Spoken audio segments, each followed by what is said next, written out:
Hoje, 11 de abril, é o Dia Mundial de Combate ao Mal de Parkinson, doença descoberta há 200 anos pelo médico inglês James Parkinson. Para lembrar a data, a Academia Brasileira de Neurologia lança uma campanha nacional para discutir os avanços da medicina no tratamento da doença.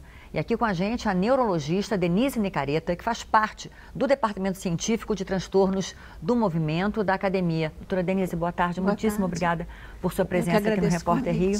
Bom, o Parkinson é uma doença degenerativa que afeta no Brasil cerca de 200 mil pessoas. O número está correto? É isso mesmo? É mais ou menos em torno disso. Nós não temos uma estatística própria, mas aproximadamente é em torno de 200 mil pessoas que se calcula. Bom, e quais são os sintomas da doença? A doença, ela se manifesta basicamente pela bradicinesia, que é a lentidão do movimento. Então, muitas pessoas interpretam a bradicinesia como perda de força. Não é perda de força. A doença de Parkinson não compromete a força, ela compromete a velocidade com que o paciente vai executar o movimento.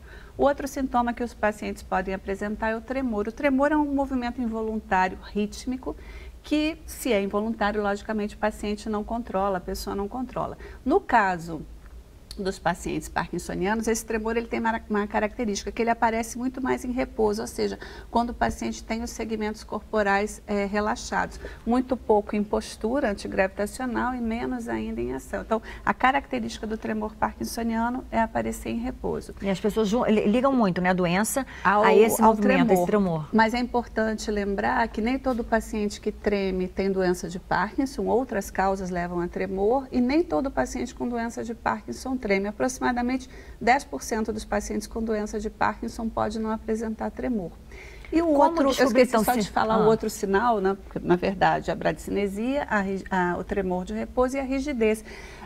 Nós temos um grau de contração mínima na musculatura, todos nós. Quando esse grau de contração aumenta, a gente chama de hipertonia, e essa hipertonia acontece do início ao final do movimento, isso é caracterizado como rigidez. É o outro sinal da doença. Para o paciente desenvolver a doença... É dificuldade de locomoção, é isso? Não é a dificuldade de locomoção, é esse movimento, é a contração muscular, é o grau de contração muscular que fica maior do que deveria. Então, para eu dizer que o paciente tem parkinsonismo por doença de Parkinson, ele tem que ter a bradicinesia, que é a lentidão, e um ou mais desses dois outros sinais cardinais, a rigidez ou o tremor de repouso. E algum outro sinal bem no início da doença que seja um alerta ao paciente? A lentidão do movimento e o tremor.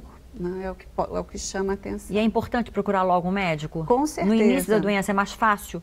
Quanto mais rapidamente esse paciente iniciar o tratamento, melhor. E nós sempre falamos, né? O tratamento ele é medicamentoso, mas também é a reabilitação motora, com a físio, com a fono, com terapia ocupacional e o suporte psicológico. Então, esse paciente, o paciente com doença de Parkinson, é um paciente que nós chamamos de multidisciplinar. Você tem que ter vários profissionais atuando, trabalhando com esse paciente, e a resposta é muito boa. Hoje, quer dizer, a resposta ao tratamento é muito melhor do que era há 40, 50 anos atrás. Mas ainda não tem cura?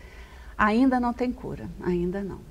E a partir de que idade esses sintomas podem começar a aparecer? A maioria dos pacientes vai desenvolver a doença a partir dos 55, 60 anos. Excepcionalmente, uma percentagem menor de pacientes, em torno de 5%, pode iniciar antes dos 45 anos.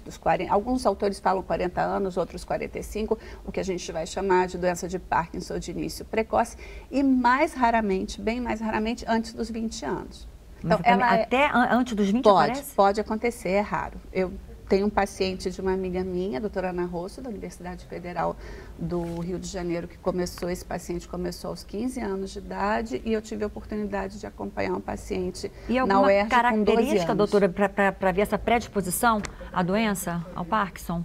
Não, hoje existem o que os autores chamam de sintomas pré-motores. Então, existem alguns sintomas que podem sugerir que esse paciente vai desenvolver a doença, mas a gente não tem certeza. Então, não há como eu dizer, olha, esse paciente tem esse sintoma e pode desenvolver a doença. Não, a gente não tem essa certeza. A senhora trabalha com muitos pacientes que Trabalho. Na Santa Casa, não é isso? Na Santa Casa de Misericórdia do Rio de Janeiro e no meu consultório. E eu queria que a senhora desse uma mensagem, uma orientação, aonde procurar, quem buscar socorro. Existem vários centros responsáveis pelo tratamento de doença de Parkinson. São ambulatórios que nós chamamos de distúrbio do movimento, que tratam doença de Parkinson e outras doenças ligadas à mesma área. Então, na UFRJ tem um centro específico, na UERJ, no Hospital Pedro Ernesto, na UF, o Hospital Antônio Pedro, que eu me lembre, eu acho que peço desculpa se eu estiver faltando mais algum hospital. Mas já deu muitas dicas, doutora Denise. Olha, hospitais. Muitíssimo obrigada por seus esclarecimentos e um ótimo trabalho. Muito obrigada.